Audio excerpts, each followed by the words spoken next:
পানির নিচে। আমরা এই বাঁকাকুড়া এবং পানবর এর মাঝামাঝি স্থলটা, এখানে আয়নাপুর থেকে লোকজনের যাতায়াতের জন্য সুবিধা। গান্ধীগাঁও একটা বৃহৎ গ্রাম, এইখান থেকে আসার সুবিধা। নৌকুচি একটা বৃহৎ গ্রাম, যেহেতু বর্ডার এরিয়া, এরিয়াটা অনেক বড় কিন্তু জনসংখ্যায় কম। তারাও কিন্তু বাঁকাকুড়ার সাথে একটা মানে যোগাযোগ ব্যবস্থাটা খুব ভালো। পানবরটা ভালো, দুধনই তাওয়াকুচা যারা আছে যোগাযোগ ব্যবস্থাটা ভালো।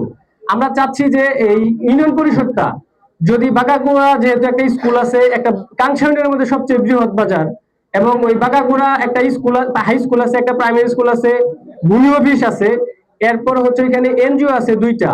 আমরা চাচ্ছি যে এই ইউনিয়ন পরিষদ ভবনটা যদি বাঁকাকুড়া নির্মাণ করা হয়, তাহলে মনে হয় আমাদের এই কাংশা ইউনিয়নের মানুষের সবার জন্য সুবিধা। কারণ আমাদের উপজেলামুখী সবারই যাতায়াত থাকে, তাহলে ওই পশ্চিমাঞ্চল থেকে পূর্বাঞ্চলের মানুষ কিন্তু প্রতিদিন আসে তারা ঝিনাইগাতি বড় বাজারে। এই দিকটা বিবেচনা করে মাননীয় এমপি মহোদয় আছে এবং মাননীয় ডিসি মহোদয় আছে, আপনাদের দৃষ্টি আকর্ষণ করে বলছি যাতে এই কাংশা ইউনিয়ন মানুষের সুবিধার জন্য বাঁকাকুড়া স্থানটা নির্ধারণ করা হয়। এই বিষয়ে আপনি একটু দৃষ্টি দিবেন। আসসালামু আলাইকুম।